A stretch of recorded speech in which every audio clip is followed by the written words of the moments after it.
നമസ്കാരം. ഇന്നത്തെ പ്രധാന വാർത്തകളുടെ സമഗ്ര ചിത്രവുമായി ടോപ്പ് 18 ആരംഭിക്കുന്നു. മനുഷ്യന്റെ അടിസ്ഥാന ആവശ്യങ്ങളിൽ ഏറ്റവും പ്രധാനം വിശപ്പാണ്. ജോലി ചെയ്യുന്നത്, സമരം ചെയ്യുന്നത്, പോരാടുന്നത്, നിസ്സഹായത കൊണ്ട് ചില മനുഷ്യർ പിടിച്ചു പറിക്കുന്നത് വിശപ്പ് മാറ്റാൻ വേണ്ടിയാണ്.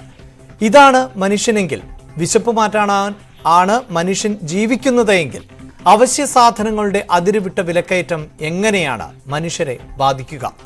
ഇതിനൊപ്പം നികുതി വർധന കൂടി വരുമ്പോൾ സാധാരണക്കാർ, ദരിദ്രർ, അതിദരിദ്രർ ഇവരൊക്കെ എങ്ങനെ ജീവിച്ചു പോകും? ഈ ചോദ്യം രാജ്യമാകെ ഉയരുമ്പോഴാണ് അരിയടക്കമുള്ള അവശ്യ സാധനങ്ങൾക്ക് കേന്ദ്രം ഏർപ്പെടുത്തിയിരിക്കുന്ന 5% GST കേരളത്തിൽ നടപ്പിലാക്കില്ല എന്ന് മുഖ്യമന്ത്രി പറയുന്നത്. GST നിരക്ക് വർധനയ്ക്കെതിരെ പ്രധാനമന്ത്രിക്ക് കത്തയച്ചിട്ടുണ്ട് എന്നും മുഖ്യമന്ത്രി കൂട്ടിച്ചേർത്തു. ഇത് മാത്രമല്ല, ഇത്തവണയും ഓണത്തിന് 14 വിഭവങ്ങൾ ഉള്ള കിറ്റ് വിതരണം ചെയ്യുമെന്നും മുഖ്യമന്ത്രി വ്യക്തമാക്കി. അവശ്യ സാധനങ്ങളുടെ വിലവർധനയ്ക്ക് കാരണമാകുന്ന GST നിരക്ക് വർധന പിൻവലിക്കാൻ ആവശ്യപ്പെട്ട് കഴിഞ്ഞ ദിവസം പ്രധാനമന്ത്രിക്ക് കത്തയച്ചിരുന്നു. സാധാരണക്കാരെ ബാധിക്കുന്ന എല്ലാ നികുതി വർധനക്കും സംസ്ഥാനം എതിരാണ്. നിത്യോപയോഗ സാധനങ്ങളുടെ നികുതി വർദ്ധിപ്പിക്കരുതെന്നും ആഡംബര സാധനങ്ങളുടെ നികുതിയാണ് വർദ്ധിപ്പിക്കേണ്ടതെന്നുമാണ് ഈ കാര്യത്തിലുള്ള സംസ്ഥാനത്തിൻ്റെ നിലപാട്. ചെറുകിട കച്ചവടക്കാർ, കുടുംബശ്രീ അടക്കമുള്ള ചെറുകിട ഉൽപ്പാദകർ പാക്ക് ചെയ്ത് വിൽക്കുന്ന അരിക്കും പയറുൽപ്പന്നങ്ങൾക്കുമടക്കം GST വർദ്ധിപ്പിച്ച തീരുമാനം കേരളത്തിൽ നടപ്പാക്കില്ല എന്നാണ് സർക്കാരിന്റെ നിലപാട്. GST കൗൺസിലിൽ GST നിരക്കുകൾ സംബന്ധിച്ച കമ്മിറ്റികളിൽ കേരളം ഈ നിലപാടാണ് ഉയർത്തിപ്പിടിച്ചിരുന്നത്. കേരളത്തിൽ മുഖ്യമന്ത്രി പിണറായി വിജയൻ GSTയിൽ നിലപാട് വ്യക്തമാക്കുമ്പോൾ GST വിഷയം ഉന്നയിച്ച് പാർലമെന്റിൽ വലിയ തോതിലുള്ള പ്രതിഷേധം അരങ്ങേറിയ ദിവസമാണ് ഇന്ന്.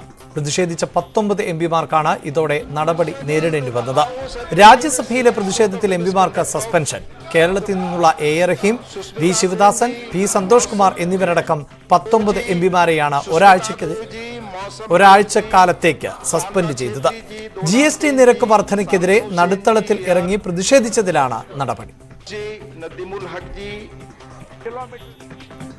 കഴിഞ്ഞ ദിവസം സസ്പെൻഡ് ചെയ്യപ്പെട്ട കോൺഗ്രസ് MPമാർ പാർലമെന്റിലെ ഗാന്ധി പ്രതിമയ്ക്ക് മുന്നിൽ പ്രതിഷേധിച്ചു. ഇടതു പാർട്ടി അംഗങ്ങളും DMK, NCP MPമാരും സസ്പെൻഡ് ചെയ്യപ്പെട്ട MPമാർക്ക് പിന്തുണ അറിയിച്ചു.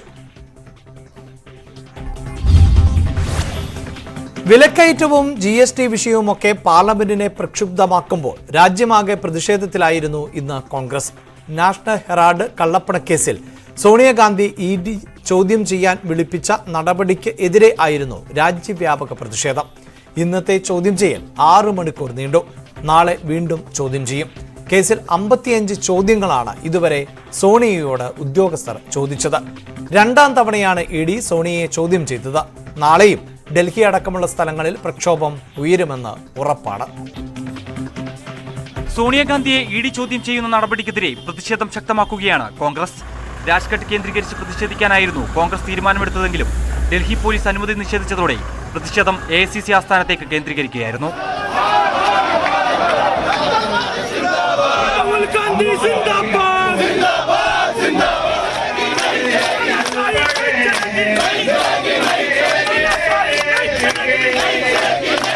കോൺഗ്രസ് MPമാർ രാഷ്ട്രപതി ഭവനിലേക്ക് മാർച്ച് നടത്തി.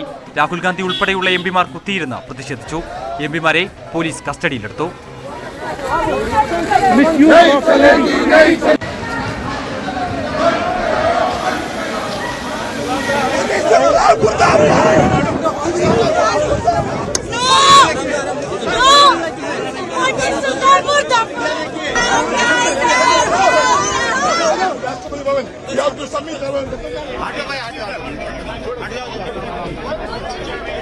बातचीत करी जा रही है, डिस्कशन नहीं अलाउड है और यहाँ पे हमसे अरेस्ट कर रहे हैं। हिंदुस्तान की स्थिति है, पुलिस स्टेट है, ये तो सच्चाई है।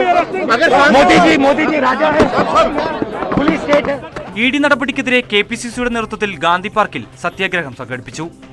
അവർക്ക് ഏറ്റവും വലിയ എതിരാളികളാണ് എന്ന് അവർ തോന്നുന്ന ഇന്ത്യൻ നാഷണൽ കോൺഗ്രസിനെ തകർക്കാൻ, അതിന്റെ നേതാക്കളെ അപകീർത്തിപ്പെടുത്താൻ നടത്തുന്ന ശ്രമങ്ങളുടെ ഭാഗമാണ് ഈ എൻഫോഴ്സ്മെന്റ് ഡയറക്ടറേറ്റ് ഉപയോഗിച്ചുകൊണ്ട് നടത്തുന്നത്. സംസ്ഥാനത്ത് പലയിടത്തും കോൺഗ്രസ് യൂത്ത് കോൺഗ്രസ് പ്രവർത്തകരുടെ നേതൃത്വത്തിൽ വിവിധ ജില്ലകളിൽ ട്രെയിൻ തടഞ്ഞ് പ്രതിഷേധിച്ചു.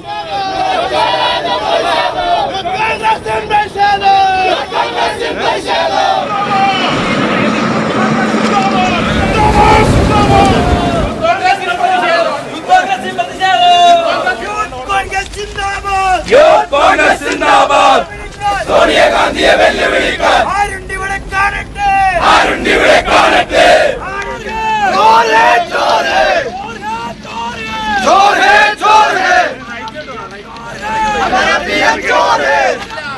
വരും ദിവസങ്ങളിലും രാജ്യവ്യാപക പ്രക്ഷോഭം തുടരാനാണ് കോൺഗ്രസിന്റെ തീരുമാനം. National desk, news 18. സോണിയാഗാന്ധിക്കും രാഹുൽ ഗാന്ധിക്കും പിന്നാലെ മാത്രമല്ല ഇഡി പായുന്നത്. ഇങ്ങ് കേരളത്തിൽ CSI ബിഷപ്പിന് പിന്നാലെയും ഇഡിയുണ്ട്. നിർദ്ദേശം മറികടന്ന് വിദേശത്തേക്ക് പോകാനുള്ള CSI ബിഷപ്പിന്റെ നീക്കം ഇഡി തടഞ്ഞു. ബിഷപ്പ് ധർമ്മരാജ് റസാലത്തെ തിരുവനന്തപുരം വിമാനത്താവളത്തിൽ തടഞ്ഞ ഇഡി നാളെ കൊച്ചിയിൽ ചോദ്യം ചെയ്യലിന് ഹാജരാകാൻ നോട്ടീസ് നൽകി. കള്ളപ്പണം വെളുപ്പിക്കൽ കേസിൽ ഇഡി CSI സഭാസ്ഥാപനങ്ങളിൽ പരിശോധനയും നടത്തി. മുൻ നിശ്ചയിച്ച സന്ദർശന പരിപാടി പ്രകാരം ഡൽഹി വഴി UK പോകാനായിരുന്നു CSI ബിഷപ്പ് ധർമ്മരാജ് റസാലത്തിന്റെ ശ്രമം. നീക്കം മുൻകൂട്ടി കണ്ട ഇഡി അധികൃതർ യാത്ര തടയാൻ ഇമിഗ്രേഷൻ നിർദ്ദേശം നൽകി. ഇന്നലെ രാത്രി വിമാനത്താവളത്തിലെത്തിയ ധർമ്മരാജ് റസാലത്തെ ഇഡി ചോദ്യം ചെയ്തു. നാളെ കൊച്ചിയിൽ ഹാജരാവാൻ നോട്ടീസ് നൽകി.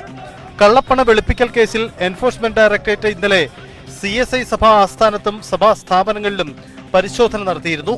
വിദേശത്തേക്കുള്ള സന്ദർശന പരിപാടി മാറ്റിവെക്കണമെന്ന് ഇഡി ധർമ്മരാജ് റസാലത്തിന് നിർദ്ദേശം നൽകി. ഇത് മറികടന്ന് വിദേശത്ത് പോവാനുള്ള നീക്കമാണ് എൻഫോഴ്സ്മെന്റ് ഡയറക്ടറേറ്റ് തടഞ്ഞത്. കൊച്ചിയിൽ നിന്നെത്തിയ 25-അംഗ ഇഡി സംഘം 13 മണിക്കൂറാണ് സഭാസ്ഥാപനങ്ങളിൽ പരിശോധന നടത്തിയത്. കാരക്കോണം മെഡിക്കൽ കോളേജുമായി ബന്ധപ്പെട്ട് സാമ്പത്തിക ക്രമക്കേട് നടന്നു എന്ന ആരോപണത്തെ തുടർന്നാണ് പരിശോധന. ഹൈക്കോടതി ഇടപെടലിനെ തുടർന്നാണ് ഇഡി അന്വേഷണം ആരംഭിച്ചത്. സഭാ നേതൃത്വം തുടക്കത്തിൽ അന്വേഷണവുമായി നിസ്സഹരിച്ചതിനെ തുടർന്നാണ് ഇഡി സംഘം വ്യാപക പരിശോധന ആരംഭിച്ചത്. ന്യൂസ് 18 തിരുവനന്തപുരം. CSI സഭ കള്ളപ്പണം കേസിൽ കൈകാലിട്ടടിക്കുമ്പോൾ സീറോ മലബാർ സഭ ശ്വാസം മുട്ടുന്നത് അധികാരത്തെ ചൊല്ലിയുള്ള തർക്കത്തിലാണ്. കർദിനാൾ ജോർജ് മാർ ആലഞ്ചേരിക്കെതിരെ കുരിശുയുദ്ധം പ്രഖ്യാപിച്ച ബിഷപ്പ് ആന്റണി കരിയിൽ ഒടുവിൽ വത്തിക്കാന് വഴങ്ങി. എറണാകുളം അങ്കമാലി അതിരൂപത മെത്രാപ്പോലിത്തൻ ആർച്ച് ബിഷപ്പ് സ്ഥാനം രാജിവെക്കാൻ സന്നദ്ധത അറിയിച്ചുകൊണ്ടുള്ള കത്ത് ഇന്ത്യയിലെ വത്തിക്കാൻ പ്രതിനിധിക്ക് കൈമാറി. തുടർ നടപടികൾ സീറോ മലബാർ സഭയുടെ സിനഡുമായി ചേർന്ന് വത്തിക്കാൻ തീരുമാനിക്കും. സിറോ മലബാർ സഭയിൽ നിലനിന്നിരുന്ന ഭരണപ്രതിസന്ധി ഒഴിവാക്കുന്നതിനായാണ് ഇന്ത്യയിലെ വത്തിക്കാൻ പ്രതിനിധി ലിയോപോൾഡോ ജിറേലി കൊച്ചിയിലെത്തിയത്. എറണാകുളം അങ്കമാലി അതിരൂപത ആസ്ഥാനത്തായിരുന്നു ചർച്ചകൾ. വത്തിക്കാൻ സ്ഥാനപതിയും അതിരൂപത മെത്രാപ്പോലിത്തൻ വികാരി ആന്റണി കരിയിലുമായുള്ള കൂടിക്കാഴ്ച 3 മണിക്കൂറോളം നീണ്ടുനിന്നു. ചർച്ചകൾക്കൊടുവിൽ രാജ്യസന്നദ്ധത അറിയിച്ചതായാണ് സൂചന. കൈപ്പടയിൽ എഴുതിയ കത്ത് വത്തിക്കാൻ പ്രതിനിധിക്ക് ബിഷപ്പ് കൈമാറി. താൽക്കാലികമായി അതിരൂപതയിൽ അഡ്മിനിസ്ട്രേറ്റീവ് ഭരണം ഉടൻ പ്രഖ്യാപിച്ചേക്കും. വത്തിക്കാൻ സ്ഥാനപതി കത്ത് മാർപ്പാപ്പയ്ക്ക് കൈമാറും. ഇതിനുശേഷം തീരുമാനങ്ങൾ സിറോ മലബാർ സഭ സിനഡ് ഔദ്യോഗികമായി പ്രഖ്യാപിക്കുകയും നടപ്പാക്കുകയും ചെയ്യും.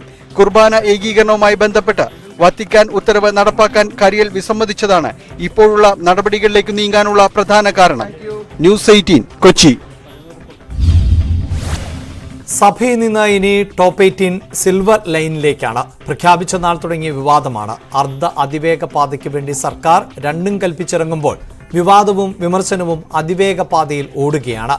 കേരയിൽ വിരുദ്ധ സമരസമിതി, UDF, BJP ഇവരൊക്കെയും കുറെ നാളായി സിൽവർ ലൈനിന് എതിരെ സമരമുഖത്താണ്. ഇതിനൊപ്പമാണ് ഹൈക്കോടതി പരിഗണിക്കുന്ന ഹർജികളും അതിൽ കോടതി നടത്തുന്ന പരാമർശങ്ങളും. മിക്ക സമയത്തും സർക്കാരിനെതിരായ പരാമർശങ്ങളാണ് ഉണ്ടായിരുന്നത് എങ്കിലും ഇന്നുണ്ടായ സിൽവർ ലൈൻ മികച്ച ആശയമെന്ന പരാമർശം സർക്കാരിന് തെല്ല് ആശ്വാസം നൽകുന്ന ഒന്നാണ്. കേന്ദ്ര സർക്കാരിനെ വിമർശിച്ച ഹൈക്കോടതി പദ്ധതിയിൽ നിന്ന് കേന്ദ്രം കൈകഴുകുകയാണോ എന്ന ചോദ്യവും ഉന്നയിച്ചു. സിൽവർ ലൈൻ പദ്ധതി വേഗത്തിൽ പൂർത്തിയാക്കുകയാണ് സർക്കാർ ലക്ഷ്യമെന്ന് മുഖ്യമന്ത്രി അടിവരയിട്ട് പറയുന്നു. കേന്ദ്ര അനുമതിയോടെ മാത്രമേ പദ്ധതി നടപ്പിലാക്കാൻ കഴിയൂ. പദ്ധതിയെ എതിർക്കുന്നത് നാടിനോട് ചെയ്യുന്ന ക്രൂരതയെന്നും മുഖ്യമന്ത്രി. സിൽവർ ലൈൻ കേരളത്തെ സംബന്ധിച്ചിടത്തോളം വളരെ പ്രധാനപ്പെട്ട ഒരു പദ്ധതിയാണല്ലോ. ആ പദ്ധതി ഏതെങ്കിലും തരത്തിൽ വേഗതയിൽ പൂർത്തിയാക്കുക എന്നതാണ് സംസ്ഥാന സർക്കാർ കാണുന്നത്.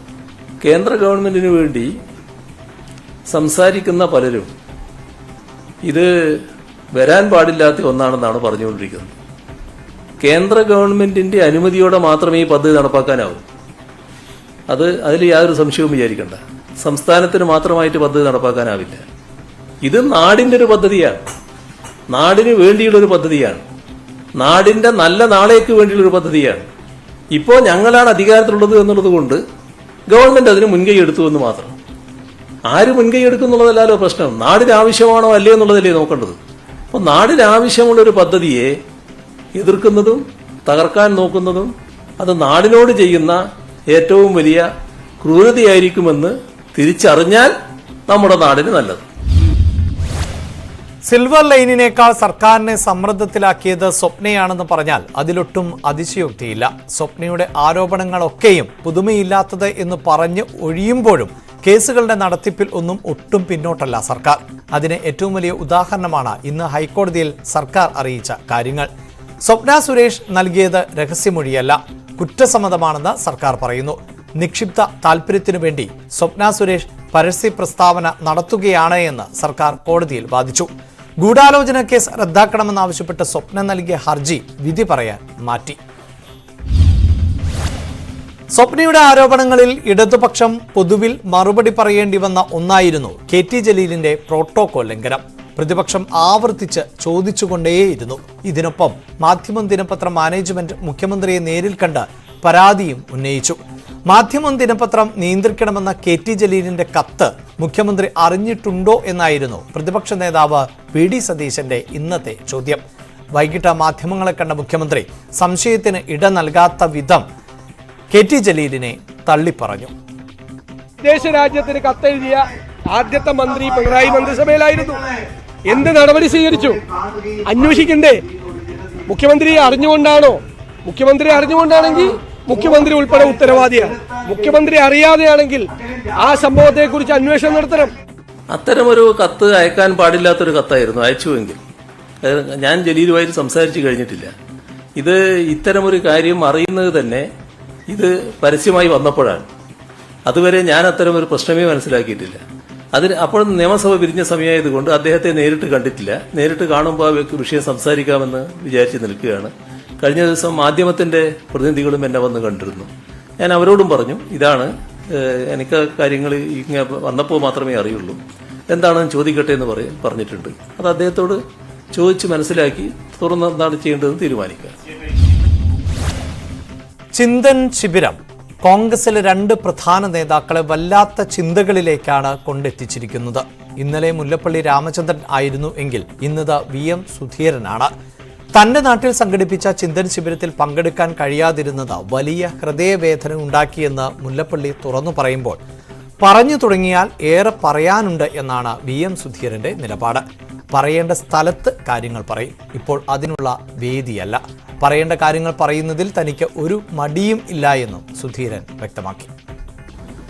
ഈ സന്ദർഭത്തിൽ മറ്റ് കാര്യങ്ങളിലേക്ക് പോകുന്നത് ഉചിതമല്ലെന്ന് എനിക്ക് തോന്നുന്നു. പറയാനാണെങ്കിൽ ഏറെയുണ്ട്, പക്ഷേ അതൊന്നും പറയാനുള്ള ഒരു സന്ദർഭമായി ഒരവസരമായി ഞാനിതിനെ കാണുന്നില്ല. എന്നാൽ ചിന്തൻ ശിബിരത്തെക്കുറിച്ചുള്ള ചോദ്യങ്ങൾക്ക് അല്പം പരിഹാസം കലർന്ന മറുപടിയാണ് മുഖ്യമന്ത്രിയിൽ നിന്നും ഉണ്ടായത്. കോൺഗ്രസിന് സ്വന്തമായി നിവർന്നു നിൽക്കാൻ കഴിയാത്ത അവസ്ഥയാണ്. UDFന് പറ്റുന്ന ഊന്നുവടികൾ LDFൽ ഇല്ല. ചിന്തൻ ശിബിരിലെ തീരുമാനങ്ങൾ ഇവിടുത്തെ സമരങ്ങൾ പോലെ പ്രഹസനമെന്നും മുഖ്യമന്ത്രി പറഞ്ഞു. കോൺഗ്രസിന്റെ ഇന്നത്തെ അവസ്ഥ സ്വന്തമായി നിവർന്നു നിൽക്കാൻ കഴിയുന്നില്ല എന്ന ബോധമാണ്. അങ്ങനെയൊരു അവസ്ഥയിൽ അവര് വലയിട്ട് പിടിക്കാൻ ആഗ്രഹിക്കുന്നു എന്നുള്ളതാണ് ഇപ്പോൾ വ്യക്തമാക്കി കഴിഞ്ഞിട്ടുള്ള കാര്യം. പക്ഷേ അവര് കാണേണ്ട കാര്യം അവർക്ക് പറ്റുന്ന ഊന്നുവടികളൊന്നും LDFൽ ഇല്ല എന്നുള്ളതാണ്. UDF കൂടുതൽ ദുർബലമാകാതിരിക്കാനുള്ള ചിന്ത ശിബിരത്തിൽ ഉണ്ടായോ എന്ന് അറിയില്ല. കോൺഗ്രസിലെ പല പ്രമുഖരും ആ വഴിക്ക് പോയില്ല എന്ന വാർത്ത കാണുകയുണ്ടായി. അവരുടെ ക്ഷീണം അവർ തന്നെ മാറ്റട്ടെ. ടോപ്പ് 18 തുടരും ഇടവേളയ്ക്ക് ശേഷം.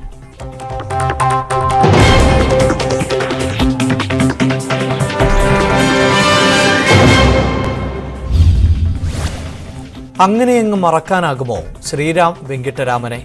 KM ബഷീർ എന്ന മാധ്യമപ്രവർത്തകന്റെ ഓർമ്മകൾ നിറയുന്ന കാലത്തോളം ശ്രീരാം വെങ്കിട്ടരാമനെ മറക്കാനാകില്ല.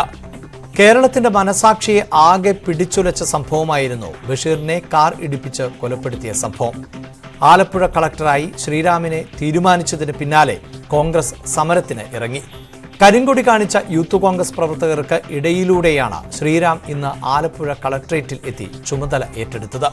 ശ്രീരാമിന് എതിരായി പ്രതിഷേധം ശക്തമാക്കാനാണ് കോൺഗ്രസ് തീരുമാനം.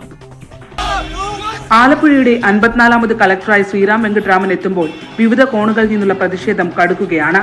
ക്രിമിനൽ കേസിൽ പ്രതിയായ കളക്ടറെ യൂത്ത് കോൺഗ്രസ് കരിങ്കൊടി കാട്ടി. പ്രവർത്തകരെ പോലീസ് അറസ്റ്റ് ചെയ്ത് നീക്കി.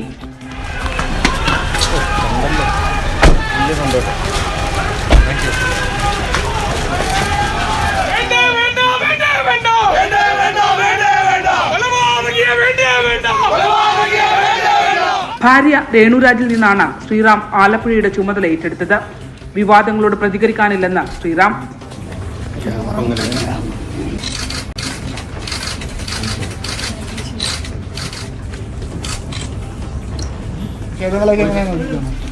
എന്ത് പറയാനാ, അതിനെപ്പറ്റി ഒന്നും പറയാനില്ല. 1 വർഷത്തിൽ കൂടുതലായിട്ട് ആരോഗ്യവകുപ്പിലാണ് വർക്ക് ചെയ്യുന്നത്. അപ്പോൾ ഇവിടുത്തെ ആരോഗ്യവകുപ്പിനെ സംബന്ധിച്ചുള്ള ഹെൽത്ത് സിസ്റ്റത്തെ കുറിച്ചൊക്കെയുള്ള കാര്യങ്ങൾ കുറച്ച് അറിയാമെന്നല്ലാതെ മറ്റു വിഷയങ്ങൾ അധികം അറിയില്ല. അപ്പോൾ വന്നതല്ലേ ഉള്ളൂ. ഇനി പഠിച്ചിട്ട് എന്തൊക്കെയാണ് ചെയ്യേണ്ട മെയിനായിട്ടുള്ള വിഷയങ്ങൾ ഇടപെടേണ്ടത് എന്തൊക്കെയാണ് നോക്കിയിട്ട് അതനുസരിച്ച് ആവശ്യമുള്ള രീതിയിൽ ഇടപെട്ടു. ധിക്കാരവും അഹങ്കാരവും കൈമുതലാക്കിയ സർക്കാർ നടപടിക്ക് പിന്നിൽ ഗൂഢലക്ഷ്യമുണ്ടെന്ന് കോൺഗ്രസ്. ധാർമ്മികത ഉള്ള സർക്കാരാണെങ്കിൽ അതിനെക്കുറിച്ച് ചിന്തിക്കുക പോലുമില്ല. അതൊന്നും ഇല്ലാത്ത സർക്കാർ. പക്ഷെ ധിക്കാരവും അഹങ്കാരവും കൈമുതലായ ഒരു സംസ്ഥാന സർക്കാരിന്റെ ഏറ്റവും ഒടുവിലത്തെ ചിത്രമാണ് ഇപ്പോൾ ഈ കളക്ടർ വന്നിട്ടുള്ള.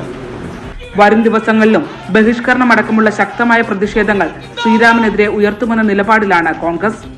ന്യൂസ് 18 ആലപ്പുഴ. സാധാരണഗതിയിൽ CPIഎമ്മിൽ നിന്നും കേൾക്കാത്ത വാർത്തയാണ് കഴിഞ്ഞ ദിവസം ഉണ്ടായത്. തിരുവനന്തപുരം വട്ടിയൂർക്കാവിൽ CPIഎമ്മും DYFIയും തമ്മിൽ തല്ലുകയാണ്. തല്ലിന് പിന്നാലെയുള്ള തർക്കവും മൂത്തതോടെ നടപടിയുമായി CPIഎം നേതൃത്വം രംഗത്തെത്തി. 2 DYFI നേതാക്കളെ പാർട്ടി ലോക്കൽ കമ്മിറ്റിയിൽ നിന്ന് സസ്പെൻഡ് ചെയ്തു. വട്ടിയൂർക്കാവ് ലോക്കൽ കമ്മിറ്റി അംഗങ്ങളായ രാജീവ്, നിയാസ് എന്നിവർക്കെതിരെയാണ് നടപടി. ഇരുവരെയും 6 മാസത്തേക്കാണ് ലോക്കൽ കമ്മിറ്റിയിൽ നിന്ന് സസ്പെൻഡ് ചെയ്തത്. പാളയം ഏരിയ സെക്രട്ടറി C പ്രസന്നകുമാർ പങ്കെടുത്ത ലോക്കൽ കമ്മിറ്റി യോഗത്തിലാണ് തീരുമാനം. വിഷയം അന്വേഷിക്കാൻ പാർട്ടി കമ്മീഷനെയും തീരുമാനിച്ചു. ഞായറാഴ്ചയായിരുന്നു സമൂഹമാധ്യമ പോസ്റ്റുമായി ബന്ധപ്പെട്ട തർക്കത്തെ തുടർന്ന് മേലത്തുമേലെ ബ്രാഞ്ച് ഓഫീസിൽ സംഘർഷം ഉണ്ടായത്. പോലീസ് കസ്റ്റഡിയിലെടുത്ത യുവാവ് കുഴഞ്ഞു വീണ് മരിച്ച സംഭവത്തിൽ വടകര പോലീസ് സ്റ്റേഷനിൽ കൂട്ട നടപടി. പോലീസ് സ്റ്റേഷനിലെ 66 പേരെയും സ്ഥലം മാറ്റി. ഉത്തരമേഖല IG വിക്രം അന്വേഷണ റിപ്പോർട്ട് സമർപ്പിച്ചതിന് പിന്നാലെ മുഖ്യമന്ത്രിയുടെ നിർദ്ദേശപ്രകാരമാണ് അസാധാരണമായ നടപടി. അതേസമയം കൂട്ട നടപടി എടുക്കുമ്പോൾ നിരപരാധികൾ ഉൾപ്പെട്ടിട്ടില്ലെന്ന് സർക്കാർ ഉറപ്പുവരുത്തണമെന്ന് വടകര MLA KK രമ ആവശ്യപ്പെട്ടു.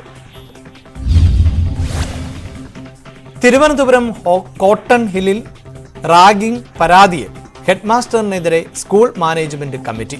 വേഗത്തിൽ പരിഹരിക്കാവുന്ന പ്രശ്നമാണ് ഹെഡ്മാസ്റ്റർ വഷളാക്കിയത് എന്ന് management committee chairman R Pradeep കുറ്റപ്പെടുത്തി.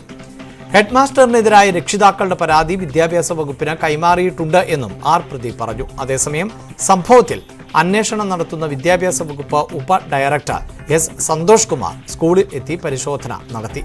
ഇന്ന് തന്നെ റിപ്പോർട്ട് കൈമാറും എന്നാണ് സൂചന. ശബരിമല ശ്രീകോവിലിന് മുകൾ ഭാഗത്ത് ചോർച്ച. സ്വർണം പൊതിഞ്ഞ ശ്രീകോവിലിന് ഉള്ളിലാണ് ചോർച്ച കണ്ടെത്തിയത്. അടുത്ത മാസം 5-ന് അറ്റകുറ്റപ്പണികൾ നടത്തി പ്രശ്നം പരിഹരിക്കാനാണ് ദേവസ്വം ബോർഡിന്റെ തീരുമാനം. കർക്കിടക മാസ പൂജകൾ പൂർത്തിയാക്കി കഴിഞ്ഞ ദിവസമാണ് ശബരിമല ക്ഷേത്രനട അടച്ചത്. ഇതിനു പിന്നാലെയാണ് ശബരിമല ശ്രീകോവിലിന് മുകളിലെ ചോർച്ച ശ്രദ്ധയിൽപ്പെട്ടത്.